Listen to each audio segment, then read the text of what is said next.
नमस्कार दोस्तों, स्वागत है हमारे चैनल में। देखिए, जैसा कि मैं एक हिंदू हूँ तो मैं उसका फ़र्ज़ निभा रहा हूँ। देखिए, मैं गीता भी पढ़ता हूँ, उसमें बहुत सी सारी चीज़ें सीखने वाली हैं। तो मैंने सोचा ये सब क्यों ना आपसे साझा की जाए, तो इससे हमारा धर्म का प्रचार भी हो जाएगा और हम लोग कुछ धर्म का ज्ञान भी ले लेंगे। तो चलिए पढ़ते हैं। आज हम श्री भगवद गीता पढ़ेंगे, अध्याय 1 श्लोक 1। चलिए खोल रहे हैं। उससे पहले जय श्री कृष्ण को बोल दीजिए आप लोग कमेंट में।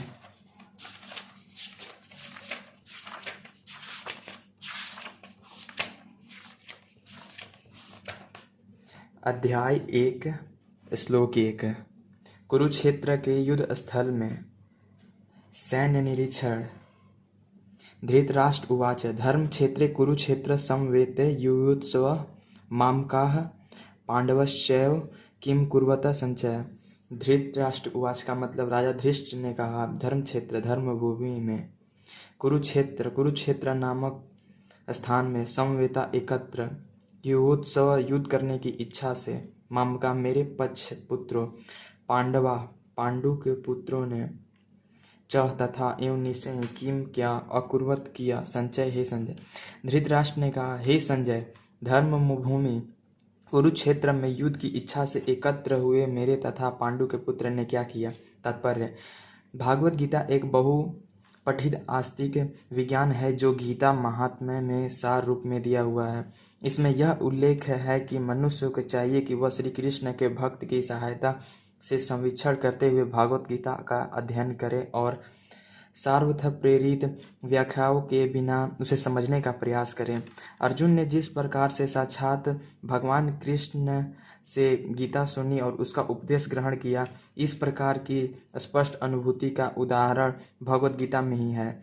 यदि उसी गुरु परंपरा से निजी स्वार्थ में प्रेरित हुए बिना किसी को भगवत गीता समझने का सौभाग्य प्राप्त हो तो वह समस्त वैदिक ज्ञान तथा विश्व के समस्त शास्त्रों के अध्ययन को पीछे, अपितु ऐसी बातें भी मिलेंगी जो अन्यत्र कोई उपलब्ध नहीं है। यही गीता का विशिष्ट मानदंड है। स्वयं भगवान श्री कृष्ण द्वारा साक्षात उच्चरित होने के कारण यह पूर्ण आस्तिक विज्ञान है। महाभारत में वर्णित धृतराष्ट्र तथा संजय की वार्ताएं इस महान दर्शन के मूल सिद्धांत का कार्य करती है। माना जाता है कि इस दर्शन की प्रस्तुति कुरुक्षेत्र के युद्ध स्थल में हुए हैं, जो वैदिक युग से पवित्र तीर्थस्थल रहा है। इसका प्रवचन अब अध्याय 2 में आते हैं। भगवान द्वारा मानव जाति के पथ प्रदर्शन हेतु तब किया गया जब वे इस लोक में स्वयं उपस्थित थे। धर्म क्षेत्र शब्द सार्थक है क्योंकि कुरुक्षेत्र के युद्ध स्थल में अर्जुन के पक्ष में श्री भगवान स्वयं उपस्थित थे। कौरवों का पिता धृतराष्ट्र अपने पुत्रों की विजय की संभावना के विषय में अत्यधिक संदिग्ध था। अतः इसी संदेह के कारण उसने अपने सचिव से पूछा, उन्होंने क्या किया। वह आश्वस्त था कि उसके पुत्र तथा उसके छोटे भाई पांडु के पुत्र कुरुक्षेत्र की युद्ध भूमि में निर्णयात्मक संग्राम के एकत्र हुए हैं।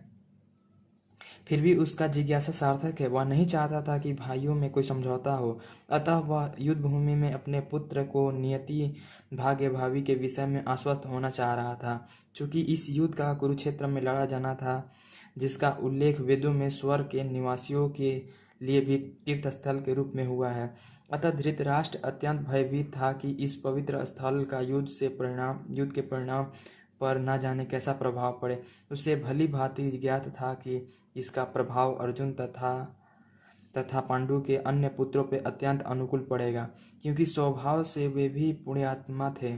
संजय श्री व्यास का शिष्य था, अतः उनकी कृपा से संजय धृतराष्ट्र के कक्ष में बैठे बैठे कुरुक्षेत्र के युद्ध स्थल का दर्शन कर सकता था। इसलिए धृतराष्ट्र ने उससे युद्ध स्थल की स्थिति के विषय में पूछा। पांडव तथा धृतराष्ट्र के पुत्र दोनों ही एक वंश में स्थित, किंतु यहाँ पर धृतराष्ट्र के वाक्यों से उसके मनोभाव प्रकट होते हैं। उसने जानबूझकर अपने पुत्रों को कुरु कहा और पांडु के पुत्र को वंश के उत्तराधिकार से विलग कर दिया। इस तरह पांडु के पुत्र अर्थात अपने भतीजे के धृतराष्ट्र की विशिष्ट मन स्थिति समझी जा सकती है। जिस प्रकार धान के खेत से अवांछित पौधों को उखाड़ दिया जाता है, उसी प्रकार इस प्रथा के आरंभ से ही ऐसी आशा की जाती है कि धर्म के पिता श्री कृष्ण उपस्थित हो वहाँ कुरुक्षेत्र रूपी खेती दुर्योधन आदि धृतराष्ट्र के पुत्र रूपी अवांछित पौधों को समूल नष्ट करके युधिष्ठिर आदि नितांत धार्मिक पुरुषों की स्थापना की जाएगी। यहाँ धर्म क्षेत्र तथा कुरुक्षेत्र शब्दों की उनकी ऐतिहासिक तथा वैदिक माता के अतिरिक्त है। और बचा है दोस्तों ये वाला अगले वीडियो में पढ़ाएंगे यहाँ से यहाँ लेके। धन्यवाद देखने के लिए, शेयर करिए।